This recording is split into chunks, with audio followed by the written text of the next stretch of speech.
ఓం శ్రీ కల్కి అగస్తీసాయ నమో నమః. 95వ దినము 108 దినముల ఆత్మగాయత్రి సాధన చేసే శిష్యులకు 48 దినముల ఆత్మగాయత్రి నోమును చేయుచున్న ప్రియమైన శిష్యులకు శ్రీ గజలక్ష్మి అనుగ్రహ భాషణం. ఓం శ్రీ గజలక్ష్మియే నమో నమః. ఆదిలక్ష్మి అంశమైన శ్రీ గజలక్ష్మి ఆశీస్సులు అందరికీ లభించుగాక. ఆదిలక్ష్మి యొక్క ఒక శక్తిగా వెలిగే నేను మానవులను అనుగ్రహించేందుకు మాత్రమే సృష్టించబడ్డాను అని గ్రహించండి. ప్రతి ఒక్క ఆలయంలోనూ మీరు వెళ్ళినప్పుడు అక్కడ శ్రీ గజలక్ష్మి అయిన నా రూపము చెక్కబడి ఉండుటను మీరందరూ గమనించి ఉంటారు. శివాలయాలలో కూడా శ్రీ గజలక్ష్మి అయిన నా విగ్రహములను చూడవచ్చును. ఆదిలక్ష్మి యొక్క ఒక రూపమైన నేను అన్ని ఆలయాలలో దర్శనమిచ్చేందుకు కారణం ఏమిటి? గజలక్ష్మి అను తల్లి ఎవరు? ఎందుకు ఆ తల్లి ఇళ్లల్లోనూ ఆలయాలలోనూ 3 వేళల్లో ఆరాధించబడుతూ ఉన్నది అని ఆలోచించండి. గజము అనబడు ఏనుగులచే ఆరాధించబడు తల్లి అని నేను తెలియబడుతున్నాను. ఇంకను ధన సంపత్తి రాజయోగము అనుగ్రహించు దేవిగా కూడా నన్ను చిత్రీకరిస్తారు. దీనిలోని గూఢార్థములను తెలుసుకొనవలెను. దీనివల్ల మానవులందరూ గొప్ప సత్యములను జ్ఞానముగా పొందగలరు. గజలక్ష్మి అను శక్తులు శుద్ధ ఉష్ణము నుండి శుద్ధ స్వర్ణ ఖనిజము నుండి సృష్టించబడిన ఒక శక్తి అయి ఉన్నది. రాజయోగం అనేది పాలించే సమర్థత, దానికి కావలసిన బుద్ధి కుశలత, జ్ఞానము, వస్తు సంపద మొదలైన అనేక విషయములను సూచిస్తున్నది. ఏనుగు అనబడు ఒక జంతువు ఆకారంలో పెద్దది, ఉన్నతమైనది మరియు వీరత్వం, వివేకం గల ప్రాణి. ఈ గుణములన్నీ ప్రతి మనిషిలోనూ శక్తుల రూపంలో వికసించి ఉండును.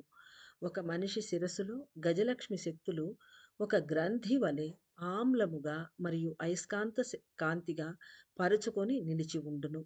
పీనియల్ గ్రంథి అనబడు జీవాణువు గూడు బిందువు అను మూల కేంద్ర శక్తులను 12 పొరల సుడుల శక్తులను అంటే 12 వర్టెక్సెస్ పొరలుగా సుడులుగా వర్టెక్సెస్ని స్పైరల్స్గా ఆ శక్తులు స్పైరల్ రూపంలో 12 స్టేజెస్లో అంటే 12 పొరలుగా ఉంటాయి.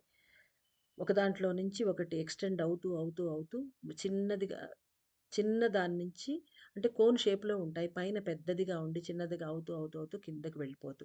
అలా 12 పొరల సుడులు, సుడులంటే స్పైరల్స్ శక్తులను తనలో కలిగి ఉండును. అంటే ఆ శక్తులు స్పైరల్ రూపంలో ఉంటాయి. మూల కేంద్ర బిందువే రాజరాజేశ్వరిగాను, ఆది పరాశక్తిగాను తెలియబడుతున్నది. కేంద్ర స్థానమైన బిందువును చుట్టి 12 పొరల సుడులుగా అమర్చబడి ఉండేదే జీవాణువు గూడు. పీనియల్ గ్లాండ్ లేదా పీనియల్ గ్రంథి లేదా జీవాణువు గూడు అని చెప్పబడేది ఎలా ఉంటుందంటే బిందువు ఉంటుంది.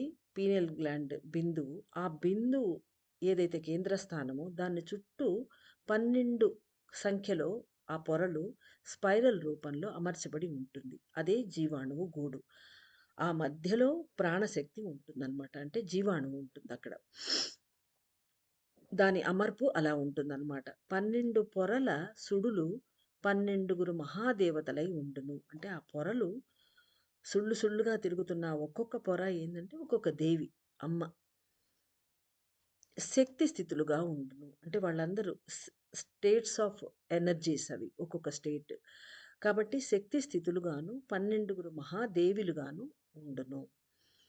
బిందువును చుట్టి నిలిచి ఉన్న పొరలే ఆదిశక్తి, ఆదిలక్ష్మి మరియు ఆది సరస్వతి. అంటే 12 అన్నారు గదా! 3 ఎందుకని మనం ఆలోచించక్కర్లేదు. నెమ్మదిగా మనకు అర్థమవుతుంది. బిందువును చుట్టి నిలిచి ఉన్న పొరలే ఆదిశక్తి, ఆదిలక్ష్మియు మరియు ఆది సరస్వతి. వారితో పాటుగా పంచపాలక దేవతలను పరిపాలించే పంచాక్షరి అయిన అంబుజాక్షియు. అంటే ఇక్కడ ఏమర్థమైంది ఈ లైన్‌లో? పంచపాలక దేవతలుంటారక్కడ. వాళ్ళను రూల్ అంటే పంచాక్షరి అని అంటే 5గురిని రూల్ చేస్తుంది కాబట్టి ఆమె పేరు పంచాక్షరి. అయితే ఆమె అసలు పేరు అంబుజాక్షి. కాబట్టి పంచాక్షరి అన్న, అంబుజాక్షి అన్న ఒకటే. ఆమె 5గురు పాలక దేవతలను ఆదిలక్ష్మి, ఆది సరస్వతి, ఆది శక్తితో పాటుగా ఉండే 5 పాలక దేవతలను ఈ అంబుజాక్షి అమ్మ పంచాక్షరి అని పేరుతో వాళ్ళను పరిపాలిస్తూ అక్కడ ఉంటారు. ఆ తర్వాత ఆది కామాక్షి, ఆది మీనాక్షి, ఆది విశాలాక్షి, ఆది కమలాయతాక్షి మరియు ఆది నీలాయతాక్షి మొదలైన దేవతలు నివసిస్తారు. ఎంతమంది అయినారు? వాళ్ళు ముగ్గురు అమ్మలు, తర్వాత 5గురు పాలక దేవతలు 8, తర్వాత వాళ్ళని పాలించే అంబుజాక్షి 9, ఆది కామాక్షి 10, ఆది మీనాక్షి 11, ఆది విశాలాక్షి 12, ఆది కమలాయతాక్షి 13, మళ్ళీ ఆది నీలాయతాక్షి 14 అయినారు ఇప్పుడు లెక్క. అది మనం అంటే వీళ్ళ విస్తరణ చెప్తూ పోతున్నారు. ఎంత అద్భుతంగా ఆ దేవతలందరూ ఆ పొరల రూపంలో అక్కడ శక్తులందరూ నిలిచి ఉంటారంటే, అంటే మనకు శ్రీచక్ర ఆకారం కనపడుతోంది కదా ఇప్పుడు. పీనియల్ గ్రంథి అనబడు జీవాణువు గూడు ఉష్ణశక్తులైన ప్రాణశక్తిని తనలో కలిగి ఉండును. 64 శక్తులుగా 64 శక్తులుగా విభజన చెందే స్వర్ణశక్తులు అనే ఖనిజము శుద్ధ స్వర్ణముగా బిందువులో మూల వస్తువుగా నిలుచున్నదే ఆది పరాశక్తిగా పరిగణించబడుతున్నది. ఆది పరాశక్తి ఎవరయ్యా అంటే 64 శక్తులుగా విడిపడిపోయి విభజన చెందే స్వర్ణశక్తులు అనే ఖనిజము, అంటే స్వర్ణ ఖనిజం ఏదైతే ఉందో అది 64 శక్తులుగా విడిపడిపోతున్నది. అది శుద్ధ స్వర్ణము రూపంలో, అంటే భూమిలో దొరికే స్వర్ణానికి దీనికి అసలు సంబంధం లేదు. సంబంధం ఉంది అంటే ఇది చాలా మైలలతో కూడినది. అది శుద్ధ స్వర్ణము కాస్మో కాస్మోస్కి సంబంధించింది. ఆ శుద్ధ స్వర్ణముగా బిందువులో నిలిచి ఉంటుంది. అది ఎలా నిలిచి ఉంటుందంటే మూల వస్తువుగా నిలిచి ఉంటుంది. అన్నిటికీ సోర్స్ అన్నమాట. అది ఆ బిందువులో శుద్ధ స్వర్ణం రూపంలో నిలబడి ఉంటుంది. అది 64 స్వర్ణ శక్తులుగా విభజన చెందుతుంది. అదే ఆది పరాశక్తిగా పరిగణించబడుతున్నది. వారి తర్వాత అంటే ఆ పైన చెప్పిన అందరు అమ్మలు, ఆది పరాశక్తి వీళ్ళందరి తర్వాత మూలము నుండి వెలికి వచ్చే శక్తులే 12 పొరల సుడులుగా బిందువు చుట్టూ నిలిచి జీవాణువు గూడుగా కూడా పనిచేయుచున్నవి. ఒకటి నుండి అనేకములుగా మారి పెరిగి పనిచేయుటయే ప్రాణము యొక్క కదలిక అయి ఉన్నది. అంటే ఏకం నుండి అనేకం వస్తాయి. సృష్టిలో అదే జరుగుతుంది. కాబట్టి ఒక్క శక్తి నుండి అనేక శక్తులు, అంటే లోపల ఆది పరాశక్తి ఉంటుంది.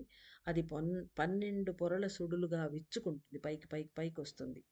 అలా విచ్చుకుంటుంది. అవే జీవాణువు గూడుగా కూడా పనిచేయుచున్నవి. అంతకుముందు మనం మెసేజ్‌లో చెప్పారు కదా! ఒక శివాంశ జీవాణువు గూడు అంటే జీవాణువు గూడుగా తయారయ్యేది మొత్తం 64గా ప్రాణశక్తి విభజన అవుతుంది.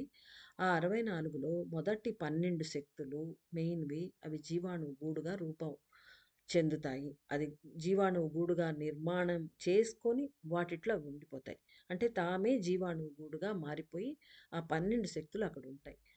అదే చెప్తున్నారిక్కడ. కాబట్టి మూలంలో ఆది పరాశక్తి ఉంటుంది. ఆ బిందువులో ఆ మూల శక్తి నుండి 12 శక్తులు విచ్చుకొని 12 పొరల స్పైరల్స్‌లో బిందువు చుట్టూ నిలుచుకొని ఉంటాయవి. జీవాణువు గూడుగా కూడా అవి పనిచేయుచున్నవి. ఒకటి నుండి అనేకములుగా మారి పెరిగి పనిచేయుటయే ప్రాణము యొక్క కదలిక అయి ఉన్నది. ఆది మూలమైన బిందువు అను శక్తి నుండి ఉద్భవించిన 12 శక్తులే జీవాణువు గూటిని పూర్తిగా రూపనిర్మాణము చేయుచున్నారు. ఒక మూలమై శక్తి అయి ఏర్పడిన బిందువు అను శక్తి 64 శక్తులుగా విభజన చెందుటయే ఒక ప్రాణము యొక్క సంపూర్ణమైన కదలికగా వికసించుచున్నది. ఒక ప్రాణశక్తి సంపూర్ణమైన కదలిక ఎలా అంటే దాని పని ఏంది అంటే అది దాని మూమెంట్ ఎలా ఉంటుందంటే ఒక్క ప్రాణశక్తిగా ఉంటుంది. అది 64 శక్తులుగా విడిపడుతుంది. అప్పుడే ప్రాణశక్తి యొక్క సంపూర్ణమైన కదలిక విచ్చుకుంటుందన్నమాట అది. విచ్చుకున్నప్పుడు మాత్రమే ఏ శక్తి అయినా పని చేయగలదు. ఒదిగిపోతే పని చెయ్యలేదు. బిందువు అను మూలము ఆది పరాశక్తి అగుచున్నది. పైన చెప్పిందే మళ్ళీ రిపీట్ చేస్తారు. కాబట్టి అది మనం సమన్వయం చేసుకోవాలి. పైన చెప్పింది అన్నిటిని ఒక్కసారి విని, ఒక్కసారిగా మళ్ళీ రీకాల్ చేసుకుంటే మనకు సమన్వయం అవుతుందది. బిందువు అను మూలము ఆది పరాశక్తి అగుతున్నది. ఆ బిందువు చుట్టూ నిలిచి ఉండే 12 శక్తులే ముగ్గురమ్మలుగాను, అంబుజాక్షి అను దేవిగాను, తరువాత 5 మంది పాలక దేవతలుగాను వికసించుచున్నారు. పైన చెప్పిందే మళ్ళీ చెప్తున్నారు. ఆఖరున అన్నపూర్ణగాను, శ్రీ దుర్గగాను, చండీ మహాదేవిగాను 3 స్థితుల శక్తులు విడిపడి నిలిచి 3 శక్తులు 3 స్థితుల శక్తులు విడిపడి నిలిచి జీవాణువు గూటి యొక్క వెలుపల కాపలా శక్తులుగాను, ఇంధనములను ఆకర్షించి అందించే శక్తులుగాను నిలిచి ఉన్నారు. ఎవరు? ఆఖరుగా అంటే ఈ పాలక దేవతలు, అంబుజాక్షి అందరి తర్వాత అన్నపూర్ణ, దుర్గా, చండీ అమ్మలు ముగ్గురు 3 స్టేట్స్ ఆఫ్ ఎనర్జీస్. ఈ 3 స్థితుల శక్తులు విడిగా నిలిచి విడిపడి అంటే బిందువు నుంచే వస్తారు వీళ్ళందరూ. నిలిచి జీవాణువు గూటి యొక్క వెలుపల అంటే ఈ 12 స్పైరల్స్ ఉంటాయి గదా! వాటి బయట గావాలి. బయట కాబోలు అక్కడ నిలిచి కాపలా శక్తులుగాను నిలుస్తారు. నిలిచి అక్కడి నుంచి ఇంధనాలను ఆకర్షించి అందించే శక్తులు అంటే ఆత్మ నుంచి బయట నుంచి శక్తులను ఆకర్షించి వాటిని ఫ్యూయల్‌గా తయారు చేసి వాటిని లోపలికి అందించే శక్తులుగా అవి నిలిచి ఉంటారన్నమాట. దుర్గా, చండీ, అన్నపూర్ణమ్మలు. ఆది పరాశక్తి అనే రాజరాజేశ్వరి బిందువుగాను ఇక్కడ ఆది పరాశక్తికి ఇంకొక పేరు కూడా పెడుతున్నారు. రాజరాజేశ్వరి. ఆమెమనే మనం లలితమ్మ అంటాము. రాజరాజేశ్వరి అంటాం. ఆది పరాశక్తి అని అంటూ ఉంటాం. ఆది పరాశక్తి అనే రాజరాజేశ్వరి బిందువుగాను ఆదిశక్తి, ఆదిలక్ష్మి, ఆది సరస్వతి, ఆది అంబుజాక్షి, ఆదిశక్తి, ఆదిలక్ష్మి, ఆది సరస్వతి, ఆది అంబుజాక్షి, ఆది కామాక్షి, ఆది మీనాక్షి, ఆది విశాలాక్షి, ఆది కమలాయతాక్షి, ఆది నీలాయతాక్షి, ఆది అన్నపూర్ణ, ఆది దుర్గా మరియు ఆది చండీ మహాదేవి అను 13 శక్తులుగా ఏర్పడుతున్నారు. మొత్తం 13 శక్తులుగా ఏర్పడుతున్నారు. 64 ప్రాణకణములు ఏర్పడిన శక్తి ప్రాణకణములుగా ఏర్పడిన శక్తి 13 శక్తులతో జీవాణువు గూటిని నిర్మిస్తున్నారు అనియు మిగిలిన 51 శక్తులు శిరసంతటా ప్రవహిస్తూ పనిచేస్తున్నారు అనియు తెలియజేయబడుతున్నది. ఇక్కడ ఒక్క శక్తి మనకి ఎక్స్ట్రా వచ్చింది. అది మేబీ మనకు తర్వాత మెసేజెస్‌లో వివరంగా తర్వాత వచ్చే అమ్మ మనకు చెప్పవచ్చు. ఈ అష్టలక్ష్ములు ఆహ్, నవశక్తులు ఈ మెసేజుల్లోనే మనకి మొత్తం ఈ జీవాణువు గూడు అంటే పీనియల్ గ్లాండ్ అంటే స్త్రీ యంత్రమే. దాన్ని గురించిన మొత్తం వివరాలు దీంట్లోనే వస్తాయి. కాబట్టి జీవాణువు గూటిని మొదటి మెసేజ్‌లో శివాంశ చెప్పిన ప్రకారం 12 శక్తులు కలిసి జీవాణువు గూటిని నిర్మించారు. వాళ్ళిప్పుడు సంక్షేపణ చెందితే అన్నామలయారొస్తారు. ఆది అన్నామలయారు అని చెప్పారు. ఇప్పుడు 13 శక్తులు చెప్తున్నారు. దానికి కారణం మళ్ళీ మనకు తెలియజేస్తారు తప్పకుండా. కాబట్టి కన్‌ఫ్యూజ్ కావాల్సిన అవసరం లేదు. 64 ప్రాణ కణములతో ఏర్పడిన శక్తి 13 శక్తులతో జీవాణువు గూటిని నిర్మిస్తున్నారు అనియు మిగిలిన 51 శక్తులు శిరసంతటా ప్రవహిస్తూ పనిచేస్తున్నారు అని తెలియబడుతున్నది. అంతకుముందు కూడా 51 ఇప్పుడు కూడా 51 శక్తులు. వాటినే 51 అక్షరాలు, 51 వర్ణములు అంటే వర్ణములు అంటే ఆల్ఫాబెట్స్.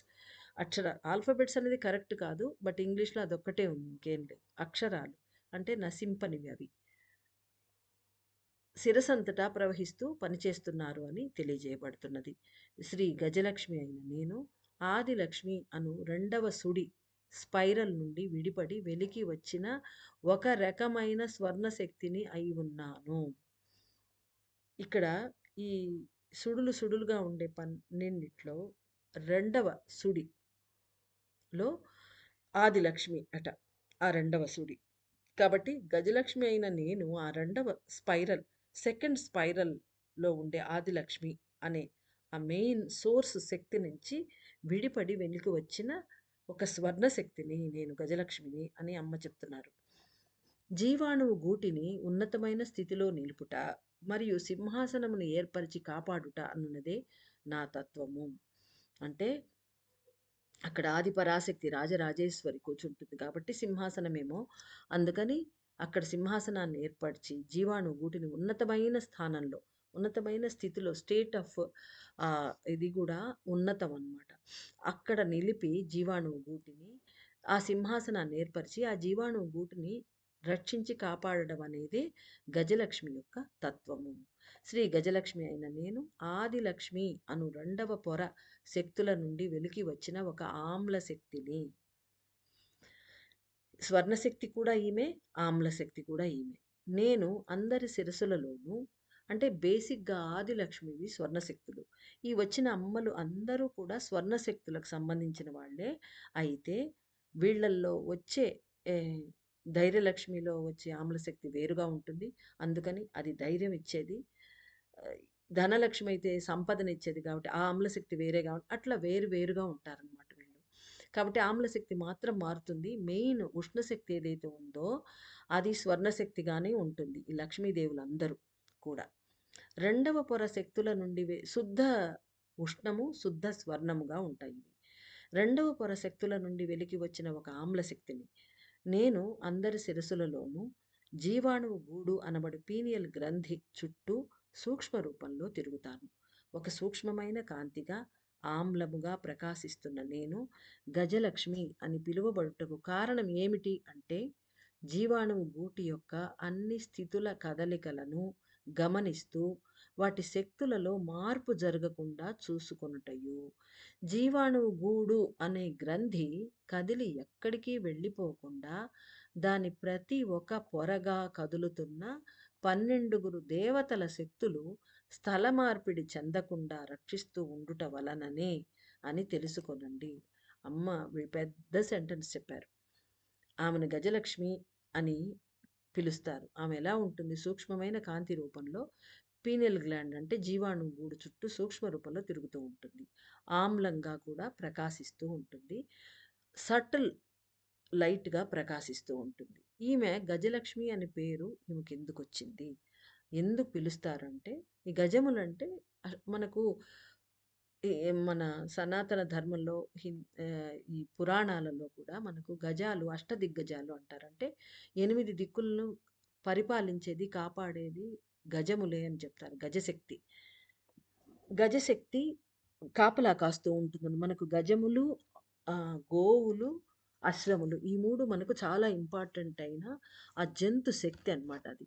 కాబట్టి ఇక్కడ గజశక్తియే కాపలాదారు. అందుకని గజలక్ష్మి అన్నమాట. అలా ఎందుకు నన్ను పిలుస్తారు అంటే కారణం చెప్తోంది అమ్మ. అమ్మ ఏం చేస్తుంది? జీవాణువు గూటి యొక్క అన్ని స్థితుల కదలికలను గమనిస్తూ, అంటే అక్కడ జరిగే అన్ని పనులు, అక్కడ మూవ్‌మెంట్స్ అన్నిటిని వాచ్ చేస్తూ ఉంటుందమ్మ. ఆ పీనియల్ గ్లాండ్ ఏదైతే ఉందో జీవాణువు గూడు. ఆ మూవ్‌మెంట్స్‌ని వాచ్ చేస్తూ ఉంటుంది. ఎలా అంటే వాటి శక్తులలో ఏమైనా మార్పు జరుగుతోందా? లేదా? అది జరగకుండా చూసుకోవాలి ఆమె. ఎలా ఉన్న శక్తి, ఆ శక్తి అలాగే ఉండాలి. దాని పని అలాగే ఉండాలి. ఆ తర్వాత జీవాణువు గూడు అనే గ్రంథి కదిలి ఎక్కడికి వెళ్ళిపోకుండాట. అంటే దాని స్థలం మారకూడదు. మారితే మన శరీరం మొత్తం ప్రాబ్లమ్ అయిపోతుంది. కాబట్టి ఎంత పకడ్బందీగా అమ్మ దాన్ని రక్షిస్తూ, దాని ప్లేస్‌మెంట్ మారకుండా ఆ పీనియల్ గ్లాండ్‌ని, జీవాణువు గూడుని చూసుకుంటూ ఉంటుంది. ఆ గ్లాండ్‌ని. దాని ప్రతి ఒక్క పొరగా కదులుతున్న అంటే 12 స్పైరల్ పొరలున్నాయి కదా!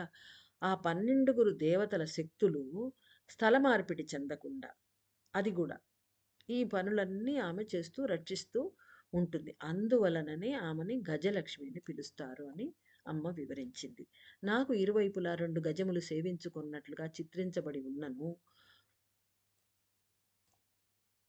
12 గజములు అనబడే ఏనుగుల శక్తులుగానే నేను వెలుగుతున్నాను అని తెలుసుకొనండి. మనకేమో 2 గజాలుగా 2 గజములు అంటే 2 ఏనుగులు ఆహ్, తొండాలతో నీళ్లు పోస్తున్నట్టుగా కొన్ని చోట్ల 4 గూడా ఉంటుంటాయి ఒక్కోసారి. కానీ మోస్ట్‌లీ 2 ఉంటాయి. ఆ 2 గజములు సేవిస్తున్నట్లుగా గజలక్ష్మి అమ్మను చూపిస్తారు కానీ, అంటే మనం చిత్రించుకుంటాం. కానీ అసల్లో ఆమె చుట్టూ 12 గజములు అనబడే ఏనుగు శక్తులుంటాయట.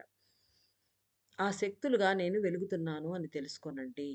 12 పొరలు కలిగిన పీనియల్ గ్రంథి యొక్క కదలికని రక్షించుటతో పాటుగా అంటే 12 పొరల శక్తులు, దేవతా శక్తులు అమ్మలున్నారక్కడ. వాళ్ళని కాపలా కాయాలంటే 12 గజముల శక్తులు కావాలి అమ్మకు. అందుకని 12 పొరలకు 12 గజములు. 12 పొరలు కలిగిన పీనియల్ గ్రంథి యొక్క కదలికని రక్షించుటతో పాటుగా 51 శక్తులుగా విడిపడి పనిచేయుచున్న ప్రతి ఒక్క ప్రాణ కణము అనుదినము జీవాణువు గూటిని చేరి అన్ని శక్తులను సక్రమముగా స్వీకరించి పనిచేయుటను కూడా నేను గమనిస్తూ తెలుసుకుంటాను. అంటే అమ్మ చూడండి 51 శక్తులుగా మన శరీరం అంతటా ప్రవహిస్తూ అక్కడ పనులు చేస్తూ ఉంటాయి అవి. ఆ 51 శక్తులు ఎలా ప్రతిరోజు జీవాణువు గూటికి వచ్చి చేరి కరెక్ట్‌గా శక్తులను అక్కడి నుంచి వాళ్ళ రెస్పాన్సిబిలిటీస్ టేకప్ చేసి చేస్తున్నాయా లేదా పనులు శరీరం అంతటా అని ఆ మొత్తం వ్యవస్థ చూడండి. అమ్మ అదంతా చూసుకుంటుందట. అసలు గజలక్ష్మి అంటే ఏం చేస్తాం మనం? ఆహ్, టెంపుల్స్ పైన మెయిన్ దర్వాజా పైన ద్వారం పైన కూడా ఉంటారు. అదే చెప్పిందామె. ప్రతి ఆలయంలో నేనుంటానని చెప్పింది అదే అనమాట. ప్రతి ఆలయం అది వైష్ణవాలయం గానీ, శివాలయం గానీ, ఎంత చిన్న ఆలయమైనా కూడా ఆ పైన గజలక్ష్మి 2 ఏనుగులు ఉండడం మనం చూస్తాం గడప పైన. సో, అవి అన్ని అదొక్కటే తెలుసు మనకు. కానీ ఆమె పని ఇంత ఉంది. అన్ని శక్తులను సక్రమంగా స్వీకరించి పనిచేయుటను కూడా నేను గమనిస్తూ తెలుసుకుంటాను. ఈ సమయంలో నేను శ్రీచక్ర ధ్యాన సాధన చేయుచున్న ప్రియమైన ఆత్మలకు నా శక్తులను పంచిపెడతాను. 60 గడియల కాలము పూర్తయ్యాక అంటే ఈ రోజు మొత్తం పూర్తయ్యాక నేను ఆదిలక్ష్మితో సంక్షేపిస్తాను. నా సంక్షేపణ జరిగిన తర్వాత నేను మీ పీనియల్ గ్రంథిని రక్షించుట వీలు కాదు. అప్పుడు వెంటనే చండీ మహాదేవియే ఆ రక్షణ భారాన్ని స్వీకరిస్తారు. జీవాణువు గూటిలో ఏర్పడి ఉన్న కొన్ని పొరల స్థాన మార్పిడి జరుగును. అంటే అమ్మ వెళ్ళిపోతుంది. ఆ పొరల స్థాన మార్పిడి జరగకుండా అన్నీ చూసుకుంటూ ఉంటుంది గదా! ఇప్పుడు అమ్మ సంక్షేపణ అయిపోగానే ఈ రోజున చండీ మహాదేవి వచ్చి టేకప్ చేస్తారు ఆ పనిని. అయితే చేంజెస్ మట్టుకు జరుగుతాయి. జీవాణువు గూటిలో ఏర్పడి ఉన్న కొన్ని పొరలు స్థాన మార్పిడి జరుగుతాయట. ఆది కామాక్షి అని పేరు కలిగిన ప్రాణశక్తి చండీ మహాదేవిని కూడా దాటుకొని ఆఖరు తెరగా మారి జీవాణువు గూటిని రక్షించును.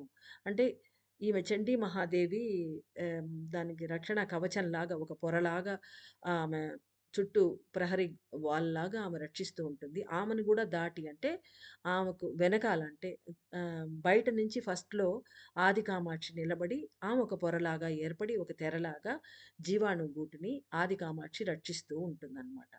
ఆ సమయంలో అగస్త్య మహర్షుల వారు ఆది కామాక్షిని సాక్షిగా నిలుపుకొని ఈ సమయంలో అగస్త్య మహర్షుల వారు ఆది కామాక్షిని సాక్షిగా నిలుపుకొని ఉన్నారు కావున ఆ తల్లి ఆఖరుగా సంక్షేపిస్తారు. దీనివలన ఈ భూమిపై కూడా అనేకమైన మార్పులు ఏర్పడును. మీరందరూ నా శక్తులను వినయముతో భక్తితో వేడుకొన్నచో అతీతముగా కురిపించగలను. నా శక్తులు అనేవి అన్ని శక్తులను ఇముడ్చుకొని ఉన్న జీవాణువు గూటినే కావలి కాయను. అంతే కదా! జీవాణువు గూట్లో మొత్తం శక్తులు కూర్చోవున్నారు. శ్రీయంత్రంలో ఎలా కూర్చోవుంటారో అలా కూర్చోవుంటారు వాళ్ళు. ఆది పరాశక్తికే నేను కావలి కాయుచున్నందున అన్ని శక్తులు నాలో నిక్షిప్తమై ఉండును. అందువలననే రాజయోగము, రాజజ్ఞానం, అనుగ్రహ సంపద, వస్తు సంపద మొదలైనవన్నిటినీ అనుగ్రహించగలిగే శక్తులను నేను కలిగి ఉన్నాను. నన్ను పూజించగా నేను ఆది పరాశక్తి వద్ద నుండి కూడా శక్తులను పొంది అనుగ్రహించగలను. నాకంటూ ఎలాంటి ఒక ప్రత్యేకమైన శక్తులు లేవు. అయితే అన్ని రకముల శక్తులను నేను సులభముగా పొంది అనుగ్రహించగలను. మానవులను కాపాడుటయే నా ముఖ్యమైన పని. అందువలననే నన్ను అందరూ అంతటా పూజిస్తూ ఉంటారు.